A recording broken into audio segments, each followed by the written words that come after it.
पहला जो टॉपिक है वो है first law of thermodynamics. I know वो आपके सिलेबस में नहीं है, बट बेटा अगर मैं आपको वो नहीं कराऊंगी दैट मीन आपको फिर प्रॉब्लम आएगी, क्योंकि मैं आपको जितना भी आगे मैक्सवेल इक्वेशंस पढ़ाऊंगी वो सब उसी से लिंक्ड है। तो अगर आपको फर्स्ट लॉ ऑफ थर्मोडायनेमिक्स नहीं आता दैट मीन आप मैक्सवेल इक्वेशंस नहीं पढ़ सकते, आपको नहीं पता चलेगा कि आपको करना क्या है। तो उसके लिए मुझे सबसे पहले आपको फर्स्ट लॉ ऑफ थर्मोडायनेमिक्स पढ़ाना पड़ेगा। ज्यादा बड़ा नहीं है, केवल 4-5 लाइंस का है, तो आप उसे कर लीजिए। कल मैंने आपको जीरोथ लॉ आई थिंक पूरा कंप्लीट कराई दिया था, तो आज से आप फर्स्ट लॉ ऑफ थर्मोडायनेमिक्स पढ़ो। ठीक है, तो लिखिए इसमें फर्स्ट लॉ ऑफ थर्मोडायनेमिक्स।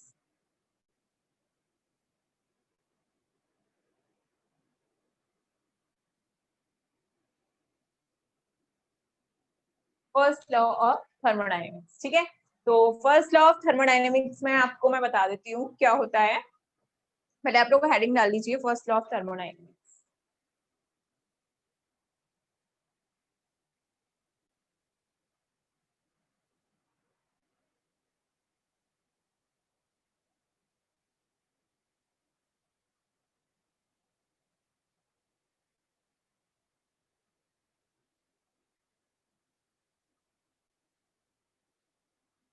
चलिए, कितने बच्चे ज्वाइन हो गए? अभी 4 ही हुए हैं। चलो कोई नहीं, आगे देखिए। मैंने आपको बोला फर्स्ट लॉ ऑफ थर्मोडायनेमिक्स। देखो, फर्स्ट लॉ ऑफ थर्मोडायनेमिक्स जो है वो क्या बताता है, मैं आपको वो बताती हूँ।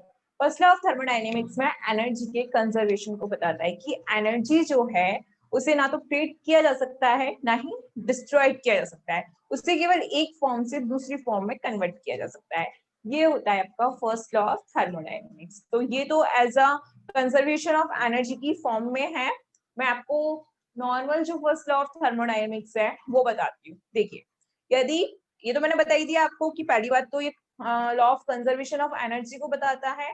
दूसरी बात जो है आपको जानने के लिए वो ये है कि ना तो एनर्जी क्रिएट होती है ना ही एनर्जी डिस्ट्रॉयड होती है, ये केवल एक फॉर्म से दूसरी फॉर्म में कन्वर्ट हो पाती है। अब यदि हम किसी सिस्टम को डेल्टा क्यू हीट दें, डेल्टा क्यू हीट दें हम किसी सिस्टम को, ठीक है, तो डेल्टा क्यू हीट देने पर सिस्टम में, अब ये तो है नहीं कि जितनी हमने हीट दी वो पूरी की पूरी हीट उसमें कंजर्व रहेगी, नहीं।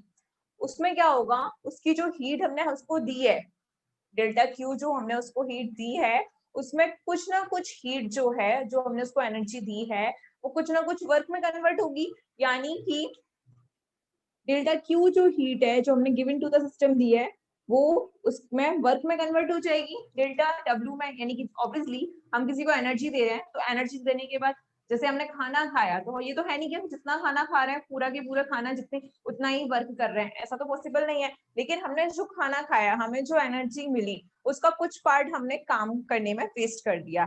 बाकी जो एनर्जी है वो हमारी बॉडी के अंदर है, इट मीन हमारी इंटरनल एनर्जी है। तो इंटरनल एनर्जी को जो शो करने का तरीका होता है वो यू से होता है, और उसे ऐसे शो करते हैं, delta Q equals to delta W plus delta U. ये बताता है एनर्जी ऑफ कंजर्वेशन को। क्यों? देखो, डेल्टा क्यू हमने हीट दी सिस्टम को, और हीट देने पर वो हीट किस में कन्वर्ट हुई, पहले वर्क में, और बाकी बची जो एनर्जी है वो किसकी है, इंटरनल एनर्जी। ये है आपका फर्स्ट लॉ ऑफ थर्मोडायनेमिक्स। तो आप लोग हेडिंग डाल लीजिए फर्स्ट लॉ ऑफ थर्मोडायनेमिक्स। मैं इसमें आपको लिखाती हूँ, हेडिंग डालिए first law of thermodynamics.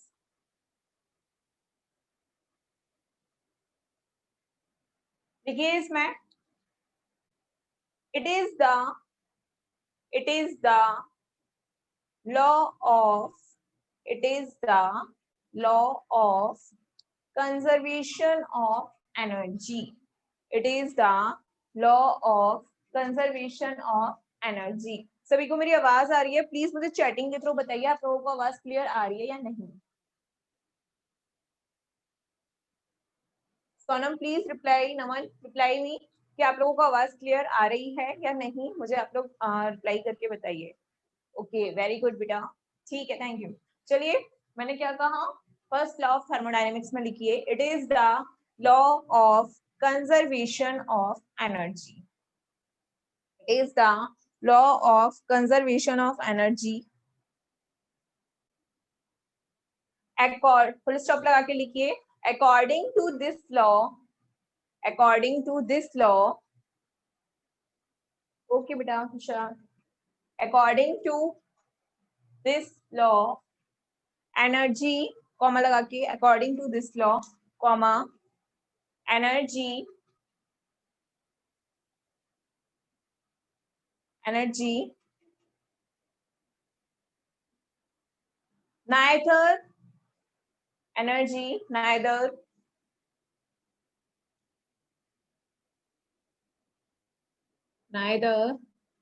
destroy nor be produced, energy को ना तो डिस्ट्रॉय किया जा सकता है और ना ही प्रोड्यूस किया जा सकता है, ठीक है। तो इसमें लिखिए according to this law energy neither destroy nor be produced, ठीक है। ओके, आगे है,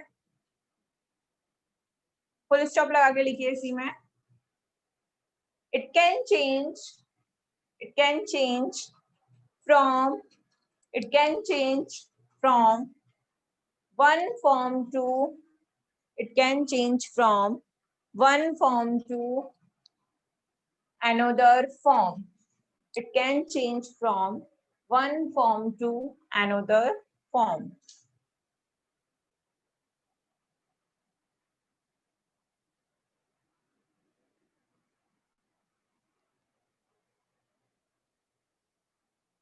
ठीक है। अब एक लाइन छोड़ के अगली लाइन से लिखिए, this law, this law, this law states, this law states, यह लॉ हमें बताता है, this law states that if, sorry, that लिखिए, that if delta q, that if delta q heat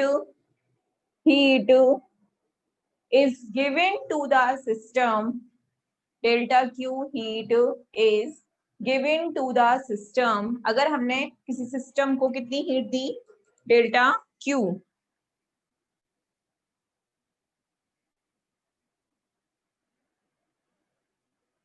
is equal to, is equal to, if delta q heat given to the system is equal to the, is equal to the sum of, is equal to the sum of, equal to the sum of increase in internal energy, increase in internal energy,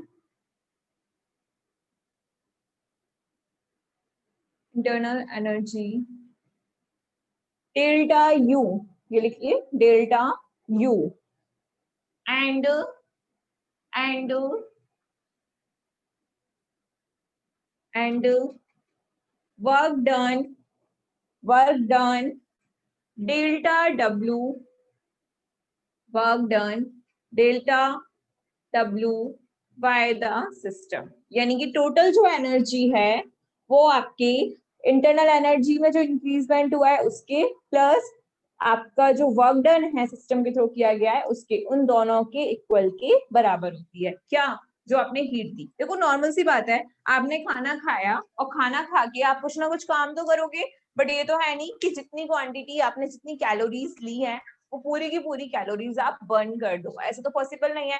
that mean जब वो burn नहीं हुई तो वो कहाँ storage हुई, आपकी body में, तो वो आपकी कौन सी एनर्जी हो गई, इंटरनल एनर्जी। तो यही सेम है कि अगर डेल्टा क्यू हमने सिस्टम को दिया है तो उसमें से कुछ पार्ट तो वर्क डन करने में चला जाता है और बाकी का बचा पार्ट उसकी इंटरनल एनर्जी में इंक्रीज हो जाता है। तो इंटरनल एनर्जी को डेल्टा यू से शो करते हैं और वर्क डन को डेल्टा डब्ल्यू से। Delta Q equals to delta U plus delta W, ये होता है आपका फर्स्ट लॉ ऑफ थर्मोडायनेमिक्स। समझ में आया? अब इसको लिख लीजिए,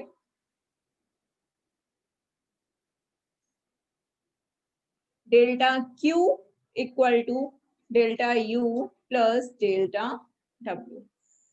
ठीक है, इसे लिख लीजिए, delta Q equals to delta U plus delta W. Okay, अब देखिए डेल्टा तो कब आता है, जब चेंज मेजर हो, मेजर फॉर्म में। लेकिन अगर माइनर चेंज है तो माइनर चेंज की कंडीशन में हम डी से शो करते हैं, D Q equals to D U plus D W. ये दोनों ही फॉर्म क्या है आपकी, फर्स्ट लॉ ऑफ थर्मोडाइनेमिक्स है।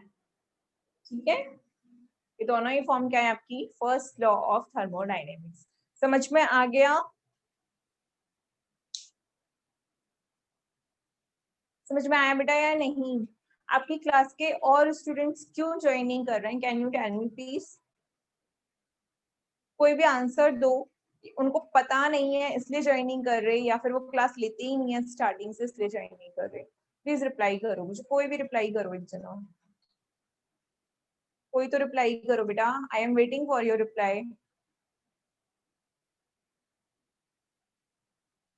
किसी को पता ही नहीं है कुछ, चलो कोई नहीं, चलो ये तो हो गया फर्स्ट लॉ ऑफ थर्मोडायनेमिक्स में। एनी प्रॉब्लम, किसी को कोई डाउट है तो पूछो, अदरवाइज ओके करके मेरे को रिस्पॉन्स दो कि यस मैम समझ में आ गया। ओके लिखोगे तो भी मुझे समझ में आएगा कि आप लोगों को ये समझ में आ गया। एक दो स्टूडेंट्स को रिस्पॉन्स करो बेटा। ओके ओके, ठीक है ठीक है ठीक है, चलो आ गया फर्स्ट लॉ ऑफ थर्मोडायनेमिक्स। अब ये तो था जनरल, मतलब I mean first law of thermodynamics मैंने आपको बता दिया मैंने क्यों पढ़ाया है, क्योंकि अगर आप मैक्सवेल इक्वेशंस करोगे तो वहां आपको फर्स्ट लॉ ऑफ थर्मोडायनेमिक्स पता होना चाहिए। देखो कुछ टॉपिक आपके टॉपिक जो यूनिट्स में से हटा दिए हैं, बट उनसे आपका लॉस है, आपका फायदा नहीं है, क्योंकि जब वही टॉपिक नहीं आता तो उससे आगे का टॉपिक आप कैसे एक्सप्लेन कर सकते हो। तो एटलीस्ट पेपर में ना आए तो क्या हुआ, मुझे तो पढ़ाना पड़ेगा। ओके ठीक है, चलिए ये हो गया। अब देखिए कुछ कंडीशंस हैं, मैं आपको वो लिखाती हूँ, तो हेडिंग डालिए आप लोग कंडीशंस, हेडिंग डालिए आप लोग कंडीशन।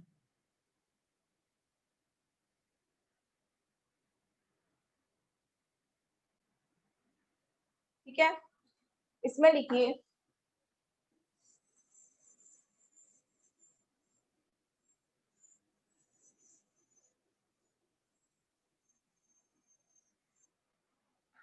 इसमें लिखिए, देखिए देखिए डेल्टा क्यू ये पॉजिटिव होगा, पॉजिटिव साइन के साथ, यानी कि इसकी जो भी वैल्यू है वो हम पॉजिटिव वैल्यू के साथ तब लेंगे जब हीट जो है वो सिस्टम को दी जाएगी, heat given to the system. मतलब कि अगर हम सिस्टम को हीट दे रहे हैं तो आपकी हीट किस साइन में लेंगे, पॉजिटिव में। लेकिन वही हीट अगर सिस्टम से ली जाएगी तो heat taken by the system, heat taken by the system. अगर सिस्टम से आप हीट को लोगे तो उस कंडीशन में क्या किया जाएगा, नेगेटिव साइन। लेकिन अगर आप सिस्टम को, ऑब्वियसली किसी चीज को आप कुछ दे रहे हो तो आप उसमें पॉजिटिविटी बढ़ा रहे हो, तो इसलिए उसको साइन तो क्या आ गया, पॉजिटिव। लेकिन अगर आप किसी से कुछ ले रहे हो तो उसमें से लॉस कर रहे हो, तो अगर आपने सिस्टम से हीट ली तो उसका साइन क्या आ जाएगा आपका, नेगेटिव। तो ये तो था हीट के लिए delta W, sorry delta Q के लिए। Similarly work done, delta W, W में भी कुछ इसी टाइप की कंडीशंस होती हैं। कंडीशंस आपने हेडिंग आई थिंक डाल दी होगी, और कंडीशन में देखिए अगर ये पॉजिटिव होगा कब, work done by the system, अगर सिस्टम खुद काम करने लग जाए तो वो क्या लिया जाएगा, पॉजिटिव। लेकिन अगर हम सिस्टम पे काम करें, work done on the system, system पर काम करें हम, देखो सिस्टम हमें कुछ सिस्टम काम कर रहा है, मशीन काम कर रही है तो हमें ऑब्वियसली कुछ पॉजिटिव ही मिल रहा है। लेकिन हम सिस्टम में खुद मेहनत कर रहे हैं तो हमारे अंदर से लॉस हो रहा है, तो लॉस हो रहा है इसलिए नेगेटिव। लेकिन अगर सिस्टम खुद अपने आप वर्क कर रहा है तो पॉजिटिव। तो ये याद करने का तरीका है, अदरवाइज ऐसा कुछ नहीं है। लेकिन ये साइंस आपको याद होना जरूरी है। अब वो क्यों होना जरूरी है वो भी मैं आपको क्वेश्चंस के थ्रू बताऊंगी। तो आप लोग ये लिख लीजिए, पूरा चारों जो है ना ये सारी चीजें लिख लीजिए।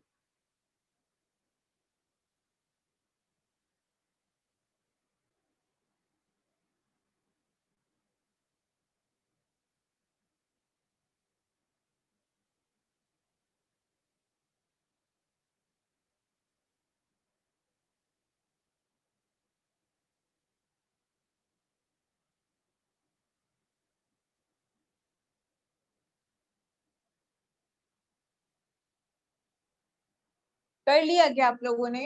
आई होप आप लोगों ने कर लिया होगा ये, ठीक है। चलिए आगे बढ़ते हैं। एक क्वेश्चन लिखिए, एक क्वेश्चन लिखिए आप लोग, मैं आपको क्वेश्चंस लिखा रही हूँ, ठीक है। आपको उन साइन उन क्वेश्चंस को करने से आपको पता चलेगा कि इन साइन की क्या सिग्निफिकेंट है, ओके। तो आप क्वेश्चंस लिखिए।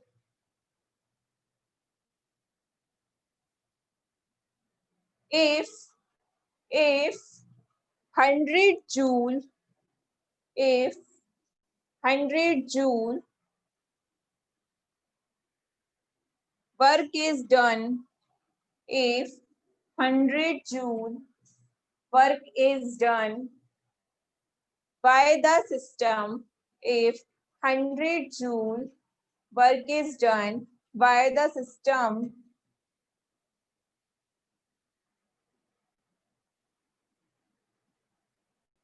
whose have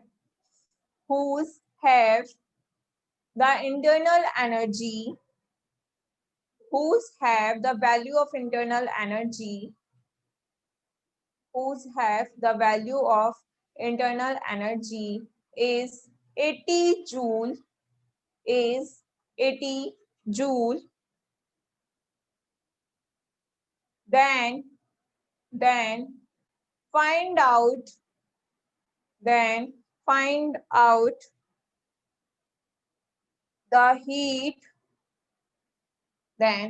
find out the heat given to the system find out the heat given to the system। इस क्वेश्चन का आंसर निकालिए। आपके पास देखो लॉ भी है और आपके पास साइन की पॉजिटिविटी नेगेटिविटी ही है, तो प्लीज आप लोग इस क्वेश्चन को सॉल्व करिए और मुझे इसका आंसर निकाल के बताइए। मैं आप लोगों को 2 मिनट का टाइम देती हूँ, 2 मिनट में करके दिखाइए। 11:23 हो रहे हैं, 11:25 तक करके दिखाइए जल्दी। जिसका आंसर आ जाए प्लीज मुझे चैटिंग में बताओ। गलत आता है कोई बात नहीं है, गलत भी चलेगा। सोनम ने आंसर दिया है 180। और किसी का कोई आंसर? सोनम के अलावा और किसी का कोई आंसर आया है तो प्लीज बताइए मेरे को।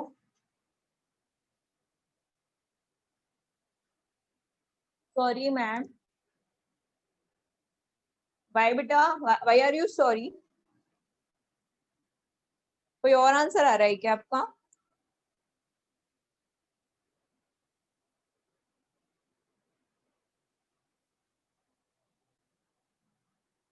वन एट्टी, नमन का भी 180, सोनम का भी यही है, ओके। और किसी का?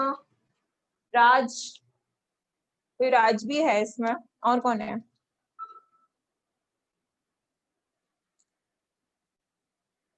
राज आपका आंसर बताइए मुझे, क्या आंसर है आपका? चलिए बेटा 180 इज द करेक्ट आंसर। देखिए delta Q delta U plus delta W, okay. तो डेल्टा यू तो उसने ऑलरेडी दे ही रखा है 80 जूल, और डेल्टा डब्ल्यू उसने कहा है work done by the system, यानी कि वो कैसा लिया जाएगा? पॉजिटिव। और जब पॉजिटिव लिया जाएगा तो 100 जूल, तो डेट मीन डेल्टा क्यू कितना आ गया? 80 प्लस 100 इक्वल्स टू 180 जूल, ठीक है। चलिए ये तो हो गया।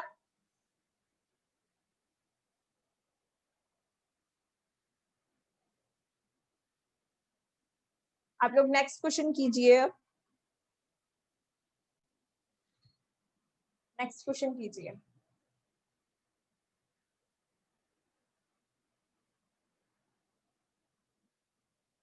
देखिए if 60 joule if 60 joule 60 joule heat is taken heat is heat is taken by the system to complete the work done to complete the work done 80 joule on the system 80 joule on the system. To complete the work done, 80 joule on the system. Find out the value. Find out the value. Find out the value of internal energy. Find out the value of internal energy. ये question भी करके दिखाइए. 20 joule. Okay, और किसी का कोई answer? हाँ हाँ बेटा, मैंने पढ़ लिया 20 जूल. ठीक है, और किसी का कोई आंसर?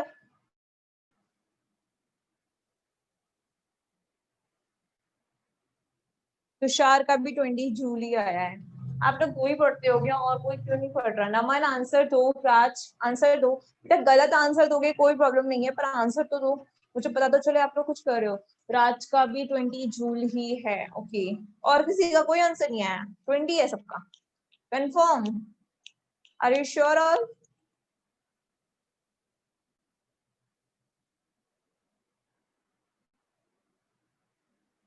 चलिए मैं बता देती हूँ, बिल्कुल करेक्ट आंसर है 20 जूल.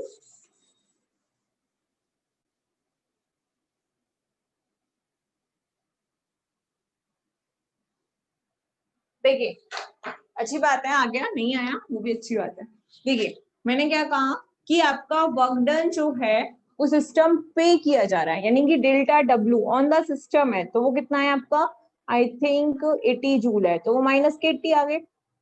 और हीट जो है वो सिस्टम से ली जा रही है, तो यानी कि वो भी नेगेटिव आएगी.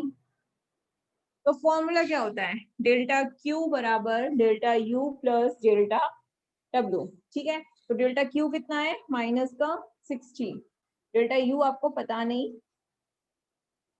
डेल्टा डब्ल्यू कितना है? माइनस का 80. तो डेल्टा यू इक्वल्स टू हो जाएगा 80 माइनस 60 इक्वल्स टू 20 जूल. देखो आपने एक चीज नोटिस की, इंटरनल एनर्जी हमेशा पॉजिटिव आ रही है. क्यों? क्योंकि इंटरनल एनर्जी में इंक्रीज हो रही है, और जब इंक्रीज होती है कोई चीज तो पॉजिटिव साइन के साथ ही आती है, इसलिए इंटरनल एनर्जी हमेशा पॉजिटिव. ओके, चलिए कर लीजिए क्वेश्चन.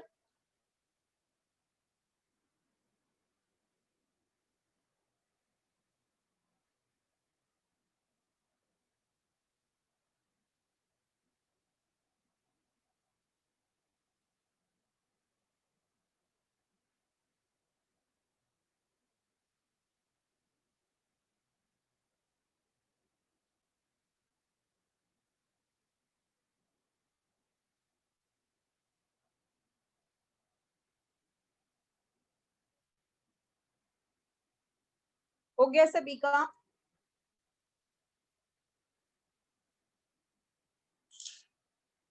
नेक्स्ट हेडिंग डालिए, नया टॉपिक. अब देखिए जब ये आ गया आपका, तो अब आपसे मैक्सवेल इक्वेशन हो जाएंगी.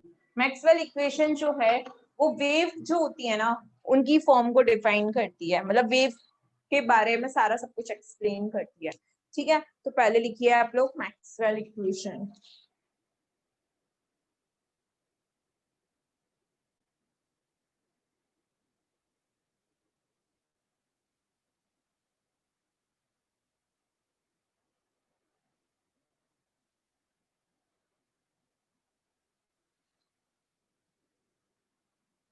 देखिए इसमें these equations these equation define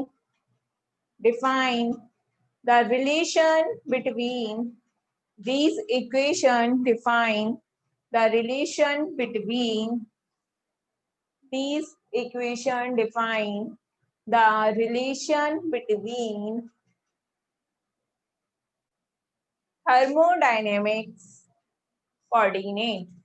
These equation define the relation between thermodynamic coordinate.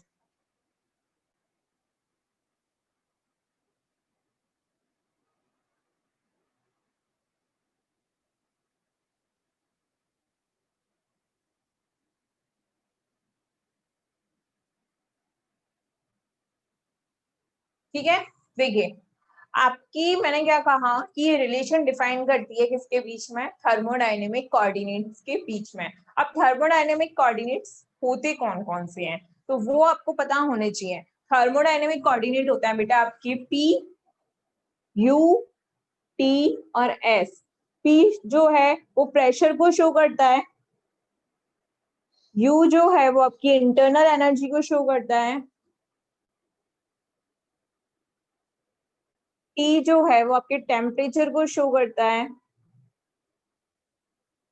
और एस आपकी एंट्रोपी को शो करता है। अब एंट्रोपी क्या होती है ये आप लोगों ने पहली बार पढ़ा होगा। मैं एंट्रोपी आपको नॉर्मल वे में बता देती हूँ अगली चीज की, कि नॉर्मल वे में होती क्या है ना। तो किसी चीज का डिसऑर्डर, मतलब कि कोई भी सिस्टम कितना डिसऑर्डर फॉर्म में है उसकी एंट्रोपी उतनी ही ज्यादा होती है। जैसे कि देखो, अगर मैंने किसी चीज का टेम्परेचर बढ़ाया तो टेम्परेचर बढ़ने में उसके अंदर के जो भी पार्टिकल्स हैं वो एक्साइटेड हो जाएंगे, एक्साइटेड होके वो अपनी जो पोजीशन है, रियल पोजीशन, उससे इधर उधर भागने लगेंगे। जब भागने लगेंगे तो अस्वस्थ हो जाएंगे, जिसकी वजह से उसमें डिसऑर्डर जो होगा वो ज्यादा हो जाएगा। दैट मीन उसकी एंट्रोपी क्या हो जाएगी, इंक्रीज हो जाएगी। तो आपकी ये चार आपके थर्मोडायनेमिक कोऑर्डिनेट्स होते हैं, P, you, T, S. Okay, ठीक है। नाउ अब सबसे पहले आप डालिए these sorry it is these Maxwell equation, इसी में लिखिए these Maxwell equation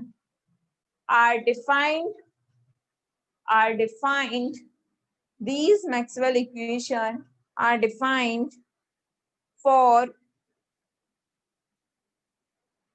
internal energy. These Maxwell equation defined for internal energy, U, Helmholtz free energy,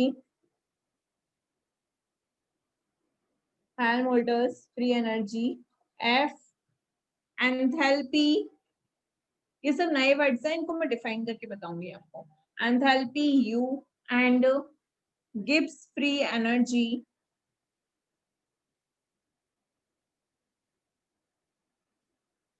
Gibbs free energy, G. मतलब कि मैक्सवेल इक्वेशंस जो हैं वो इन चार के लिए डिफाइन होती हैं। अब वो किस तरीके से होती हैं वो भी मैं आपको बताऊंगी, ठीक है। तो Helmholtz free energy, enthalpy, Gibbs free energy in और इंटरनल एनर्जी, इन चारों के लिए डिफाइन होती है। एनी प्रॉब्लम किसी को यहाँ तक?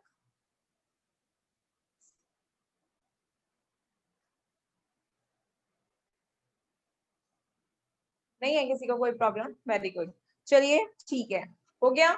अब लिखिए इसी में, ये देखिए चार नए वर्ड्स आपके, सॉरी तीन आपके सामने नए वर्ड्स आए हैं, उनको मैं एक्सप्लेन करके बताऊंगी क्या होता है, ठीक है। और आप पहले मैक्सवेल इक्वेशन निकालना सीख लीजिए। सबसे पहले आती है मैक्सवेल फर्स्ट इक्वेशन, और जो फर्स्ट इक्वेशन है वो आपकी इंटरनल एनर्जी के लिए डिफाइन होती है।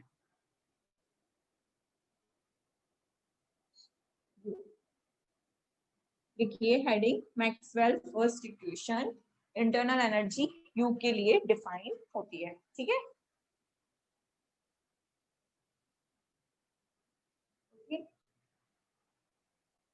देखिए अब सिर्फ डेरिवेशन है, वो मैं आपको बताती हूँ। देखिए we know that from first law of thermodynamics, first law of thermodynamics क्या होता है? First law of thermodynamics, D Q equals to D U plus D W, यही होता है, ठीक है। D Q equals to D U plus D W. Okay बेटा, देखो डी डब्ल्यू जो होता है ना वो होता है P इंटू डीवी। कितना होता है? P into DV. और डी क्यू जो होता है वो होता है TdS। अब देखो मैंने आपको ये चार ही तो बताए थे, प्रेशर, वॉल्यूम, टेम्परेचर और एंट्रोपी। इन चार के लिए, सॉरी वो इंटरनल एनर्जी मैंने गलत लिख दिया था, वो वॉल्यूम था। प्रेशर, वॉल्यूम, टी और एस, इन चार का ही तो रिलेशन बता रहा था आपके थर्मोडायनेमिक्स कोऑर्डिनेट के बीच में रिलेशन बताता है। तो देखो डीडब्ल्यू की वैल्यू जो होती है वो ये होती है, ये फिक्स्ड है, और डी क्यू की value temperature into D S का मतलब एंट्रोपी में चेंज, ऐसी पी प्रेशर को और डीवी वॉल्यूम में चेंज। ठीक है, तो अब इन दोनों की वैल्यू पुट कर दो, equation first, put in equation first,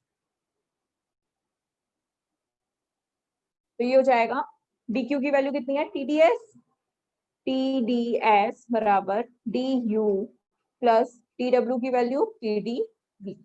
okay, ये आ गई आपकी। अब हमें डिफाइन क्या करनी है, इंटरनल एनर्जी। तो इंटरनल एनर्जी देखिए डी यू इक्वल्स टू हो जाएगा टी डी एस माइनस का पी डी वी। ठीक है, तो ये आपकी आ गई इंटरनल एनर्जी। इसको डाल दो इक्वेशन नंबर, इसे तो छोड़ दो, इसे मत डालो, इसे डाल दो फर्स्ट। ठीक है, चलिए इतना कर लीजिए, आगे फिर मैं कराती हूँ आपको। इतना कर लीजिए please, please rejoin this meeting. Okay sir, मुझे बता तो दिया करो।